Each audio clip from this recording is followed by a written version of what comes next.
là il faut voir que déjà au départ, M. Moïse Katumbi et M. Bemba ne font pas la politique dans le sens strict. Et bon, ça, on va comme ça la politique, le roi COP. C'est-à-dire que ceux qui baillent la politique pour des fins économiques, pour des fins financières. La politique, c'est pour la changer. Dans leur comportement, que viser plus le mieux-être dans bango, viser pour que imposer la philosophie dans bango afin que bango se retrouve. Et donc vous remarquez les trois personnes constituent le pouvoir dans l'État. M. Félix Tshisekedi, c'est lui qui signe les ordonnances. Il est président de la République. Mais il n'a pas été le choix de la population. M. Kabila a la chef de l'État. Il a décidé en dernier ressort à niveau institutionnel. Mais c'est Fayoulou à la détenteur à la légitimité. Ce qui veut dire que Batona Misato, Bangonde, Lelo, ceux qui balingi, bapé sa orientation, Bango Misato, ne va pas au salon.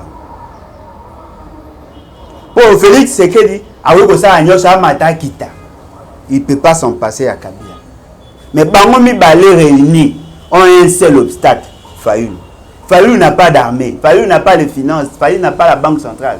Mais il a le pouvoir, il y a 4. Ce qui veut dire que solution l'élo, la population ayankanda, c'est-à-dire asilika. Ce qui a siliki, à détruire, à reconfigurer en convoquant un congrès fondateur pour nous amener à un nouveau pacte social, la constitution de la 4e. Ça, c'est la solution. Oh, attends ceux qui va sa confiance, il y a peuple. Pour que la survie aux États-Unis, pour que les États-Unis aient la puissance, il faut qu'ils maintenir le niveau assez pour qu'ils aient la force. Biso to le roi Mboloko na monoko encore ya Lyon. États-Unis à Lyon. Bon, pays ça les biso ta. Et là, il faut ça effort. Tout le canet, tout ça effort, tout s'organiser, tout changer rapport de force. Comme les Américains et les Chinois l'ont fait, comme les Coréens tentent de le faire, comme les Iraniens tentent de le faire, comme ça. Ne pensez pas que la solution au problème congolais est qu'on taille pas les Américains. Les Américains, aujourd'hui, ça, Moïbi, Abongola Mutema, tout ça. Il y a le monde qui a chose à revenir. Il y a pas Iba pour Yaza bien. Les Américains ne feront rien pour notre intérêt. Il faut biso de ça l'effort de changer rapport de M. Félix Tshisekedi, c'est un danger pour la République. Mais ça l'effort à comprendre non, voilà, il se bat pour écarter Kabila. Mais le problème de biso, ce n'est pas écarter Kabila. Le problème c'est écarter les systèmes Yamabé. Que individu bénéficier au détriment de la population. Au moment où nous parlons aujourd'hui, il y a un rapport financier qui a été démontré que M. Félix Tshisekedi, c'est un criminel économique. Il gère mal les fonds publics. Il y a des dépassements à plus de 100%. Il y a quelqu'un qui a même parlé de 140 et 1400%. Il y a des dépassements. C'est-à-dire qu'à ça, il va tirer $100, va dépenser $10,000.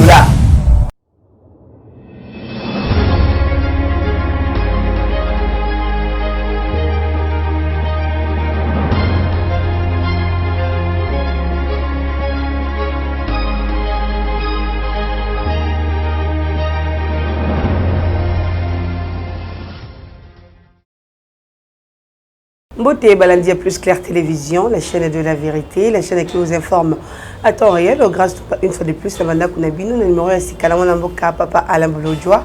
Tout le monde qui a plein d'actualités sur Claire en la ville province de Kinshasa. Tout le monde qui a des connexions à Sanko, Tamboli, qui a la cache, qui a FCC.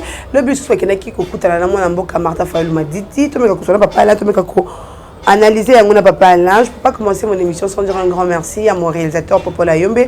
Pourquoi pas aussi à mon cordon Opimo Fouiko. Je dis directement bonjour à mon invité. Bonjour Papa Alain. Bonjour Maman Langai, bonjour Nabalandi. En tout cas, merci une fois de plus pour l'opportunité de vous participer dans mon coin. Papa Alain, bonne santé. Oui, Dieu fait grâce. Zambaza Gosunga. Au-delà de la menace, au-delà il y a mais c'est qui est vrai, le pays va très mal. Tu vas comprendre la dangerosité à FCC Cash. Et pourtant, tu vas dire que le bango banda kalabat banda que zongo pesant en considération té.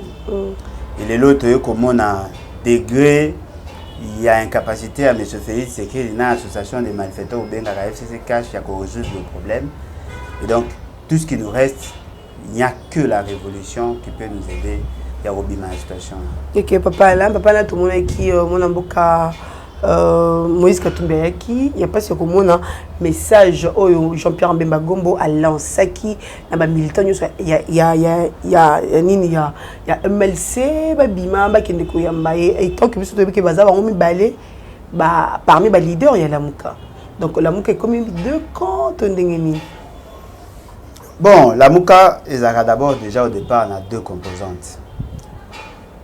Composante à liboso ezali bateau to benga la muka structurelle nakati kuna bazaka 6 moko alongwa akoka chômage te akeko senga musala musu kuna ba recrutaka comme spécialiste en matière ya Ebola batikala 4 na 4 wana il a mis balé au bazali ko sala opposition proche du pouvoir M. Bemba na M.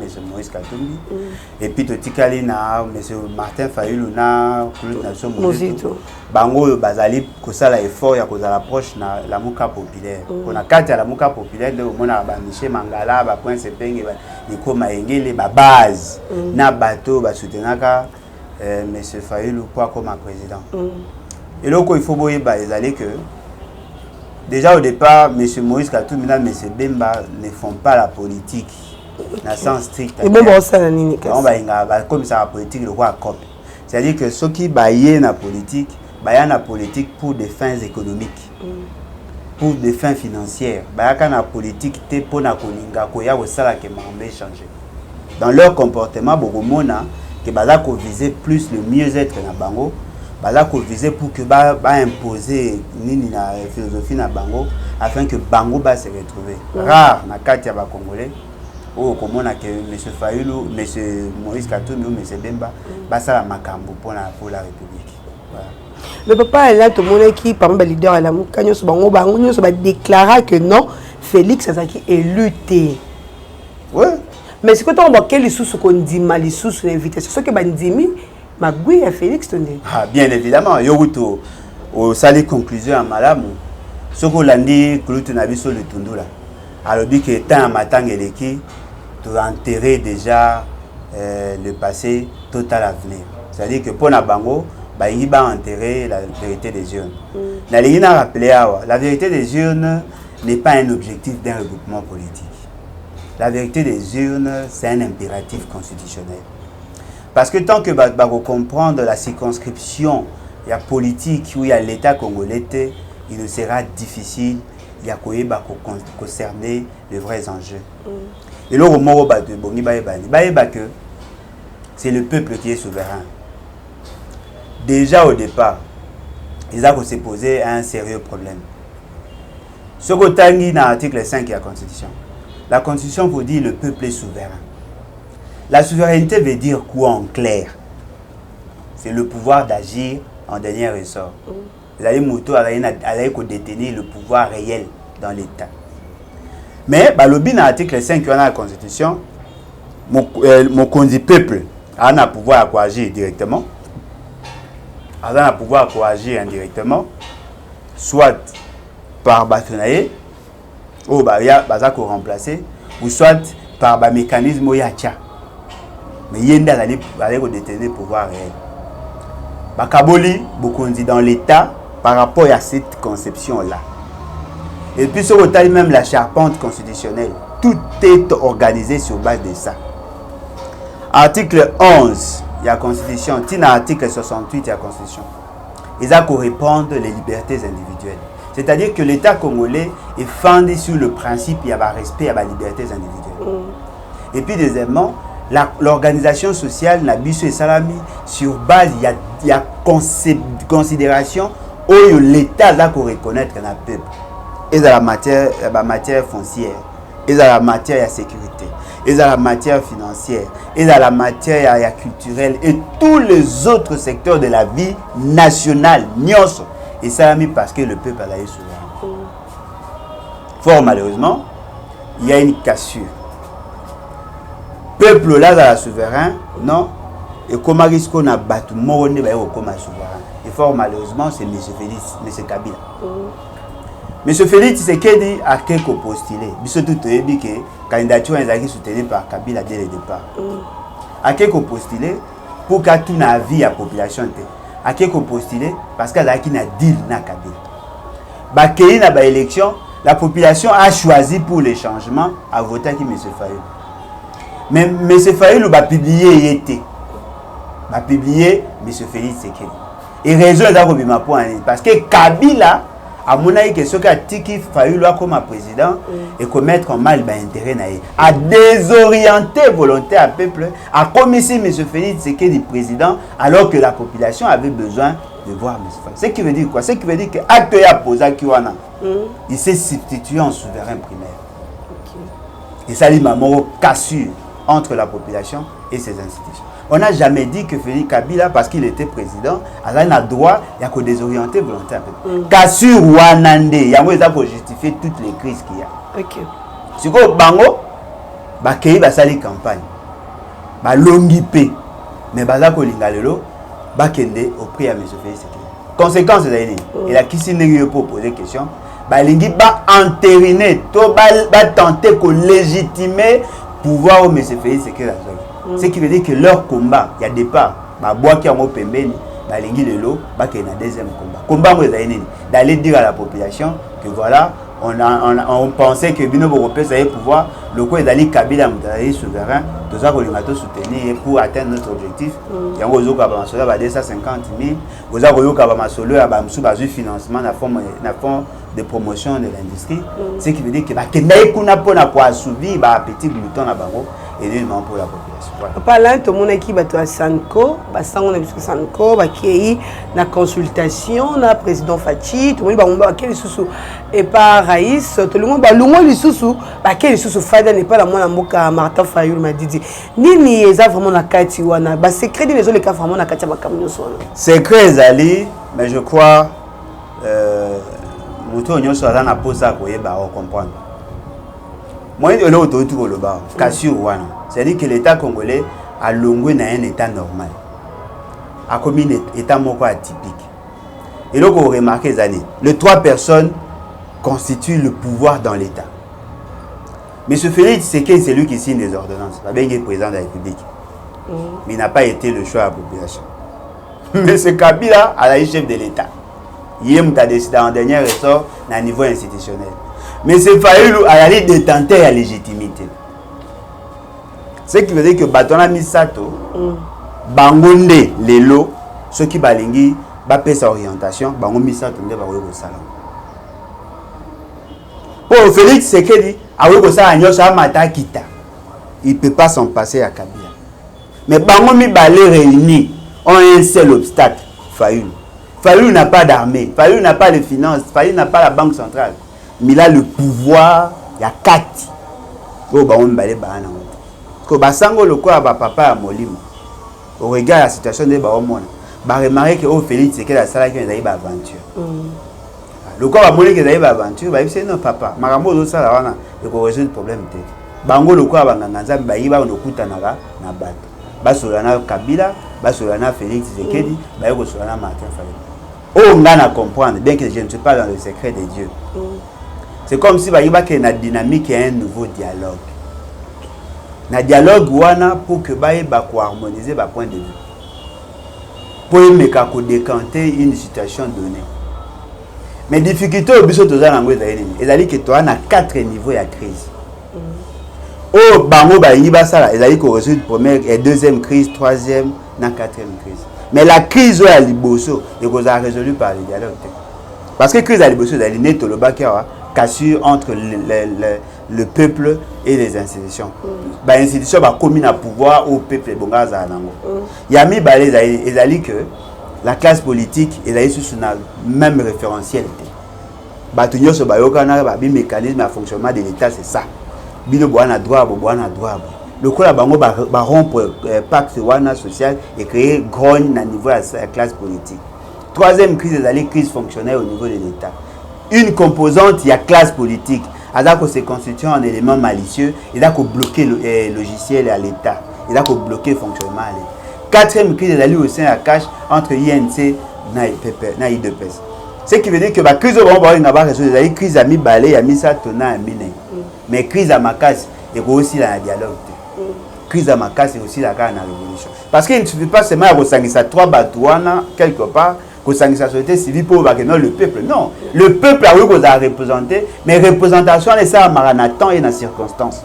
En matière de gouvernance, toutes les actions publiques, il a centré exclusivement sur le besoin de la population et sur son avenir. Et là, on a aussi ça, on a dialogue. Comment voulez-vous n'être l'autre, vous allez même la répartition à la richesse. Moins de 10% de la population a détenir 80% de la richesse à Congo. Et plus de 80% de la population a 10% de richesse ou 20% de richesse à Congo. Parce qu'on a quatre la classe politique, ça na mercenaires na bango mona ba indo-pakistanais, ba libanais consort, bango ba aujourd'hui na mbongo ya République, population là au CPA na mbongo. Nous avons atteint 67 milliards de dollars à PIB. Quelle est la contribution de la population? Et puis au-delà de ça, tant qu'on récolte, l'État ça nous fait 6 milliards 800 millions de dollars. Il suffit seulement de voir quelle est la quantité que l'on réserve dans la population pour vous rendre compte que la population aujourd'hui n'est plus la leitmotiv de l'action publique. Nous ce comment soit assouvir les appétits à Félix Tshisekedi, soit Yakosa à Kabila, bangomi balé bana babimpungulu na bango yase. C'est-à-dire que nous, tout l'État congolais ne fonctionne que pour assouvir les appétits de ces gens. Alors que le détenteur du pouvoir et le propriétaire de l'État, c'est cette population. Bon aussi sangona magamna bango ba ça wana ba dialogue. Voilà, ce qui veut dire que solution lelo, les population ayankanda. C'est-à-dire asilika. Ce qui a siliki a détruit a reconfigurer en convoquant un congrès fondateur pour nous amener à un nouveau pacte social, la constitution de la 4e. Ça c'est la solution. Oh bakuta ata ce qui va coûter sa confiance il y a peuple. Voilà. Papa là to landaki élection de Canada dans les États-Unis baninga ba sepeli ba kongomani miso ba sepeli makasi pour moka Donald Trump a quoi Joe Biden a longi élection. Est-ce que on na makamyo non RDC ko bénéficier d'un pour te dire que non Joe Biden as un démocrate. Qu'est-ce qu'on peut venir bénéficier dans ça biso ba congolais? Maman ngai américain là le quoi congolais. Congolais ça a une émotion avec l'État d'âme. Américain ça a un intérêt. Au moins le capitalisme est fondé dans la philosophie de la gouvernance. Tant que tu as sur les libertés individuelles, tout est parti de ça. Les États-Unis ne sont pas constitués le quoi abyssal. Non. Les États-Unis d'abord au départ, ce n'était pas une nation en tant que telle. La nation américaine est née sur base il y a conjugaison, il y a effort pour imposer une nouvelle philosophie. Baouta va payer les Américains. Bato Baouta qui na Europe, Bazako Kendekuna pour na ça va faire. États-Unis dali État ba coopérant ya bato basara pour l'intérêt. So muto au Canada que ce qu'aujourd'hui démocrate à côté makambe aux un avantage na bien. Pourquoi? Au moins les un philosophe congolais Focas Kukelemena Asala qui support Mogo, Ala ko expliquer les faits politiques sur base de la réalité naturelle. Parce que même la Bible vous dit la nature ne vous enseigne tel pas. Yo za woyo bisankoi, belion. Atika oli amboloko. O trouver en sens. Ote ngamboloko na lia matiti, yo ngoli anga poani non. Ce qui a l'état okufa. Pour que la survie aux États-Unis, pour que les États-Unis aient la puissance, il faut qu'ils aient maintenu le niveau assez pour qu'ils aient la force. Biso to lo ba mboloko na munoko yankoi ya Lyon. États-Unis à Lyon. Bon pays ali biso ta. Et là biso il faut ça effort.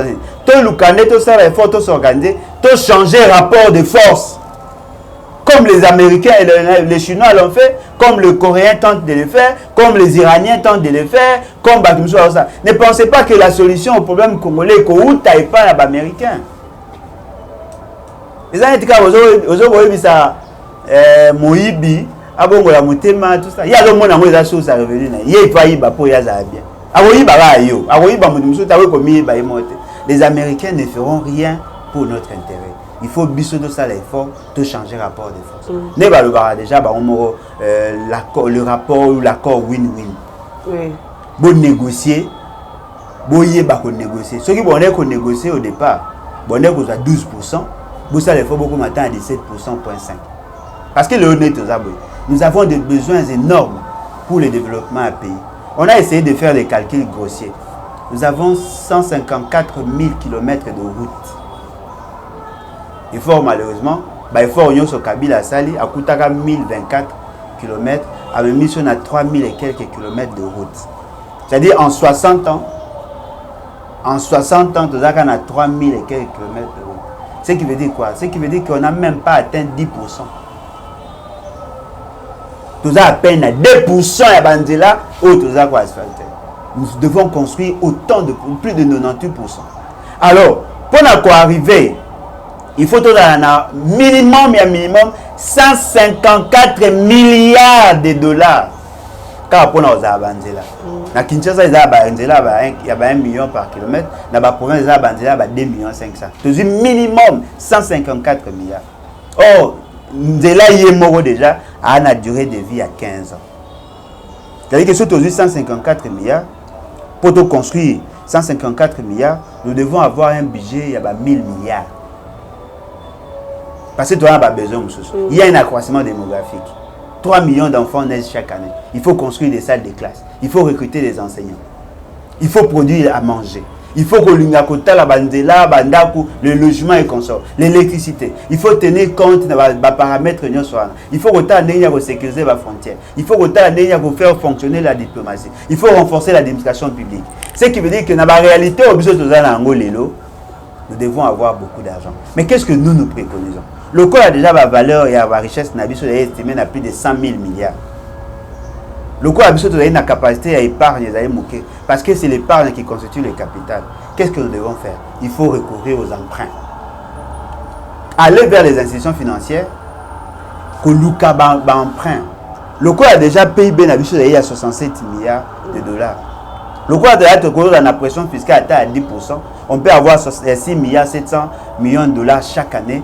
Au regard, il y a le principe, on a simple, sur pression fiscale à 10%. On peut avoir 6 milliards 700 millions. On peut commencer à avoir 30 milliards de dollars par exemple. Dans 30 milliards de dollars, on redynamise l'économie. À partir de là, on va créer des emplois.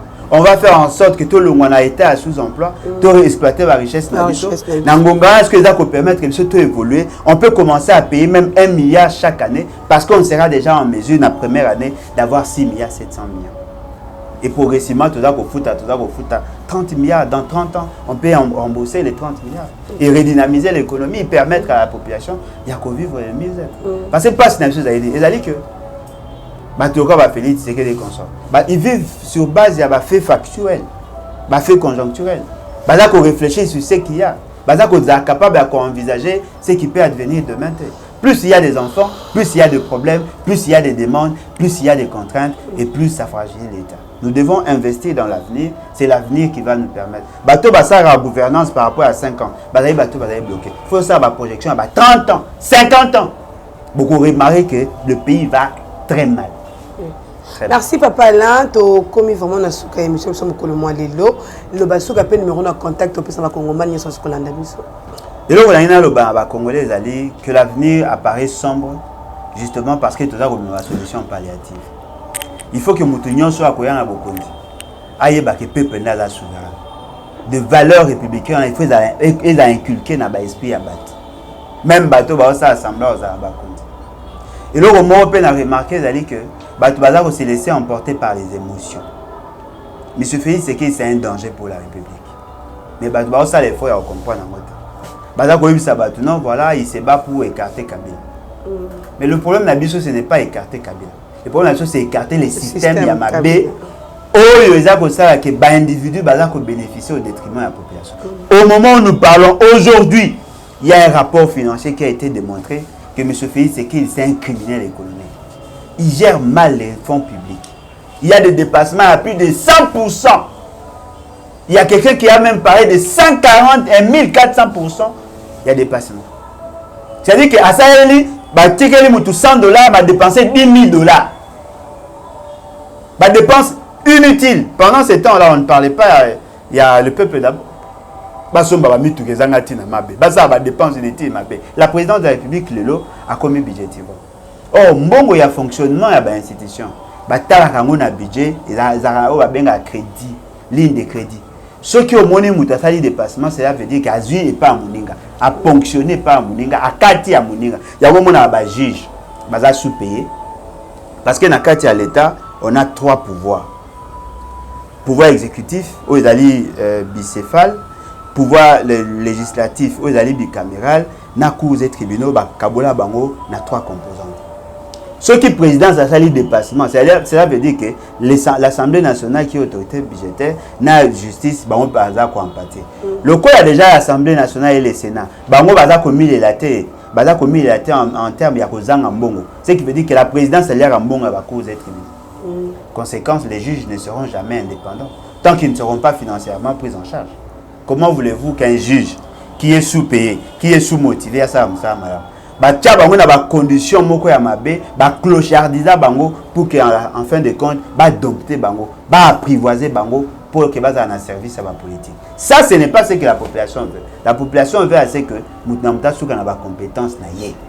Et cela va aider la République à avancer et la redistribution à la richesse et que ça de manière équitable parce que ce côté l'article 150 de la Constitution, les juges n'ont l'autorité que la loi. Et bien ça, pour défendre les libertés individuelles. Les leçons dans le problème, les politiciens, chance à Rolonga, parce qu'il y a déjà à la poche le juge. Bateau va contacter Bissot de 00 243 81 250 28 51. Au moins, il y a un malembe pour maman Rabenganda. Le bagamba mutokogara kozate. Il y a un malembe 250 28 51. Voilà. Merci beaucoup pour l'invitation. Merci Pena Balandignon sur Plus Clair Télévision. Merci Pena Papa Alain. Andimi ko répondre l'invitation na biso ya mokolo mwalelo. Soki za kimbano liboso ko tala biso ko bosa tena ko s'abonner ko partager pe ko liker émission na biso ko sabiso vraiment kitoko makasi. Je dis vraiment un grand merci na ba onyo so penser ki na nga lobby mokolo anniversaire na nga ba souhait. Bon anniversaire. Merci beaucoup papa. Ba souhait ba message ba cadeau na biso nyonso c'est là vraiment bien makasi. Je me suis vraiment senti que je suis vraiment aimé na ba to pe belé. Ceux qui aiment bien côté la vidéo, commencez à s'abonner, à liker. Je ne peux pas finir mon émission aussi sans dire un grand merci à mon réalisateur Popola Yom, mais pourquoi pas aussi à mon cordon au P, ma fille, comment grâce à moi, je vous dis bye et au prochain numéro.